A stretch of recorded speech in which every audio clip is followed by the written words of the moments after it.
Assalamualaikum warahmatullahi wabarakatuh. Kami dari kelompok 6 akan menjelaskan mengenai persepsi dan fantasi, motif dan motivasi. Saya Dinda Rahma Pangesti akan menjelaskan tentang pengertian persepsi.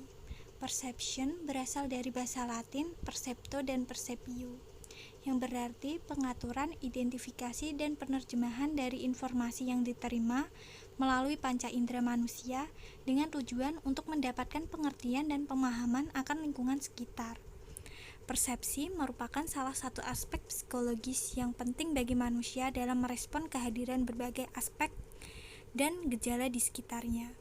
Menurut Bimo Walgito dalam Sunario, persepsi adalah proses pengorganisasian, penginterpretasian terhadap rangsang yang diterima oleh organisme atau individu sehingga merupakan suatu yang berarti dan merupakan aktivitas yang integrate dalam diri individu tersebut. Faktor yang mempengaruhi persepsi. Yang pertama, ada perhatian yang selektif. Dalam kehidupan manusia, banyak menerima rangsang dari lingkungannya, tetapi tidak semua rangsang ditanggapinya. Individu memusatkan perhatian pada objek tertentu saja. Yang kedua, ciri-ciri rangsang. Rangsang yang lebih menarik yaitu yang bergerak daripada yang diam, yang besar daripada yang kecil, yang kontras dengan latar belakangnya, yang intensitasnya paling kuat. Yang ketiga, ada nilai-nilai kebutuhan individu. Menimbulkan pola rasa dan cita rasa yang berbeda dalam pengamatan yang dilakukan individu. Yang keempat, ada pengalaman terdahulu. Pengalaman terdahulu mempengaruhi bagaimana seseorang mempersepsi dunia. Selanjutnya akan dijelaskan oleh Isnaini Islahiyati.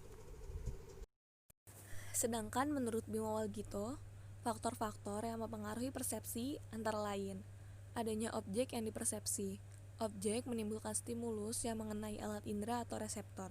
Stimulus dapat datang dari luar individu yang mempersepsi, tetapi juga dapat datang dari dalam diri individu yang bersangkutan yang langsung mengenai syaraf penerima yang bekerja sebagai reseptor. Alat indera atau reseptor. Alat indera atau reseptor merupakan alat untuk menerima stimulus. Di samping itu juga harus ada syaraf sensoris sebagai alat untuk meneruskan stimulus yang diterima reseptor ke pusat susunan syaraf, yaitu otak sebagai kesadaran. Sebagai alat untuk mengadakan respon diperlukan motoris yang dapat membentuk persepsi seseorang. Adanya perhatian. Untuk menyadari atau dalam mengadakan persepsi diperlukan adanya perhatian, yaitu merupakan langkah utama sebagai suatu persiapan dalam rangka mengadakan persepsi. Perhatian merupakan pemusatan atau konsentrasi dari seluruh aktivitas individu yang ditujukan kepada sesuatu sekumpulan objek. B. Perbedaan persepsi. Adapun beberapa hal yang dapat menyebabkan perbedaan persepsi antar individu dan antar kelompok yaitu 1. Perhatian. Kita tidak mampu menyerap seluruh rangsangan yang ada di sekitar kita sekaligus karena keterbatasan daya serap dari persepsi kita. Kita terpaksa hanya bisa memusatkan perhatian kita pada satu atau dua objek saja. Set atau mental set adalah kesimpulan mental seseorang untuk menghadapi sesuatu rangsangan yang akan timbul dengan cara tertentu. 3. Kebutuhan. Kebutuhan sesaat maupun yang menetap pada diri seseorang akan mempengaruhi persepsi orang tersebut. Dengan demikian, kebutuhan yang berbeda akan menyebabkan perbedaan persepsi. 4. Sistem nilai. Suatu eksperimen di Amerika Serikat, Brunner and Goodman, 1947 dalam Bakar, Riordan and Wapner, 1974, menunjukkan bahwa anak-anak yang berasal dari keluarga miskin mempersepsi mata uang logam lebih besar daripada ukuran yang sebenarnya. Gejala ini ternyata tidak dapat terjadi pada anak-anak yang berasal dari keluarga kaya. 5. Tipe kepribadian. Misalnya, Firda dan Linda bekerja di tempat yang sama di bawah pengawasan satu orang atasan yang sama. Frida bertipe tertutup atau introvert dan pemalu, sedangkan Linda lebih terbuka atau ekstrovert dan percaya diri. Sangat memungkinkan Frida akan mempersepsi atasannya sebagai tokoh yang menakutkan dan perlu dijauhi. Sementara untuk Linda, bosnya itu orang biasa saja yang dapat diajak bergaul seperti orang biasa lainnya. 6. Gangguan kejiwaan.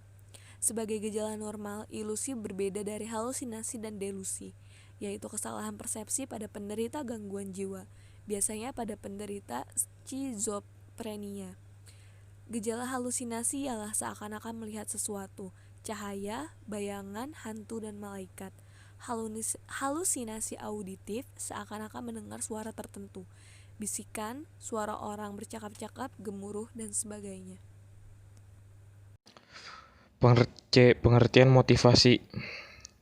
Menurut Stanley Vance, motivasi adalah perasaan atau keinginan seseorang yang berada dan bekerja pada kondisi tertentu untuk melaksanakan tindakan-tindakan yang menguntungkan dilihat dari perspektif pribadi, terutama organisasi. Dalam motivasi terkandung adanya keinginan yang mengaktifkan, menggerakkan, menyalurkan, dan mengarahkan sikap dan perilaku individu. Jadi, dapat dikemukakan bahwa motivasi mempunyai 3 aspek, yaitu keadaan terdorong dalam diri organisme, yaitu kesiapan bergerak karena kebutuhan seperti kebutuhan jasmani, karena keadaan lingkungan, atau karena keadaan mental seperti berpikir atau ingatan.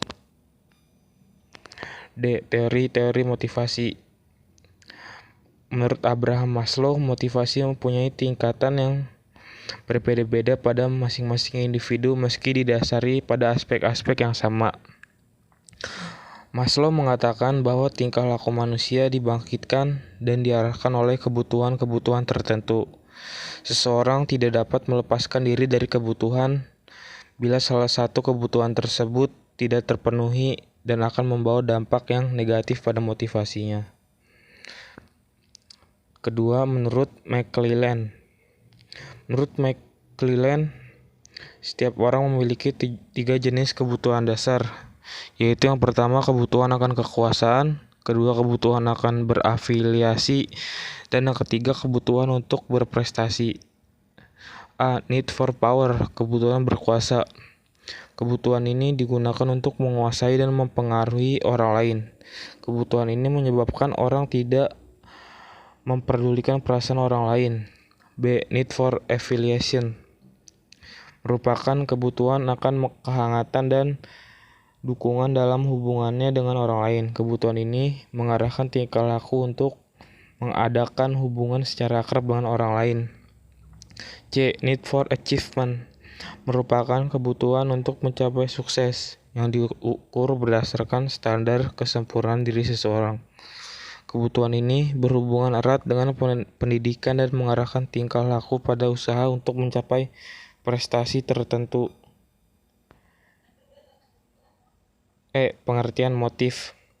Motif sebagai penggerak tingkah laku manusia atau respon seseorang individu terhadap beberapa jenis perangsang atau interaksi antara individu dengan situasi yang merangsang.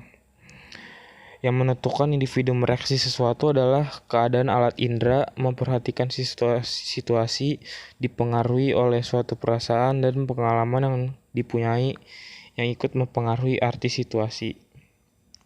Motif adalah dorongan atau daya kekuatan dari dalam diri seseorang yang mendorongnya untuk berbuat atau bertingkah laku dalam mencapai suatu tujuan tertentu.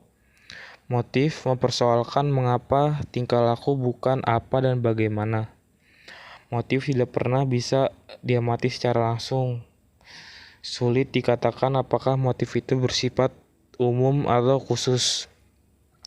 Motif terkait dengan gejala kemauan, dorongan kekuatan dari dalam yang mempunyai tujuan tertentu dan berlangsung di luar kesadaran. Motif dibagi menjadi 2, dorongan nafsu dan dorongan rohaniah. Kesemuanya berpangkal pada 3 macam dorongan asli, yaitu dorongan mempertahankan diri, dorongan mempertahankan jenis, dan dorongan mengembangkan diri. Sekian presentasi dari kelompok kami. Bila ada salah kata mohon dimaafkan. Assalamualaikum warahmatullahi wabarakatuh.